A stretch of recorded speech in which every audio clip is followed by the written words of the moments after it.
Hello guys, welcome to our channel. இன்னைக்கான வீடியோவில் என்ன பார்க்க போகிறோம் அப்படின்னா, ஒரு சூப்பரான செடியை பற்றி பார்க்க போகிறோம். இந்த இன்ஃபர்மேஷனை இப்போ ரீசெண்டாக ஒரு வீடியோவில் பார்த்துருந்தேன். ஸோ நல்லா சொல்லியிருந்தார் ஒரு பிரதர். ஸோ ஓகே, நம்மளோட ஃபாலோவர்ஸ்க்கு அந்த டிப்ஸை நம்ம எடுத்துகிட்டு வந்து நம்ம சொல்லலாம் அப்படின்றதுக்காக.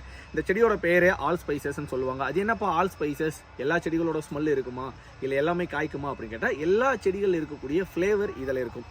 அப்படி என்ன எல்லா செடிகள் கேட்க போனால், பெப்பர், சின்னமும்னு சொல்லக்கூடிய அந்த பட்டை இருக்குது தெரியுங்களா, நம்ம பிரியாணிக்கு யூஸ் பண்ணக்கூடிய பட்டை, அது மட்டும் இல்லாமல் கிராம்புன்னு சொல்லுவாங்க, அது மட்டும் இல்லாமல் ஜாதிக்காய், நட்மக்னு சொல்லுவாங்க.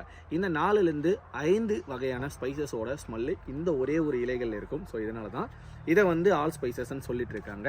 இந்த செடிகளை பொதுவாக நீங்கள் எங்கெல்லாம் பார்க்க முடியும் அப்படின்னா, கேரளா, கர்நாடகா, இந்த சில்னஸ் அதிகமாக இருக்கக்கூடிய பகுதி, நம்ம தமிழ்நாட்டோட அந்த கன்னியாகுமரியெல்லாம் இந்த செடிகளை வந்து கண்டிப்பாக பார்க்க முடியும். கேரளா பார்டர்ஸ், கேரளாவில் நிறைய செடிகள் வந்து இந்த ஆல் ஸ்பைசஸ் இருக்கிறத பார்க்க முடியும். எத்தனை பேர் வீட்டில் இதை வளர்த்துட்ருக்கீங்க? எங்கேயாவது நர்சரிக்கு போகிறீங்க அப்படின்னா கண்டிப்பாக இந்த செடிகளை வாங்கிட்டு வந்து வளர்க்கலாம்.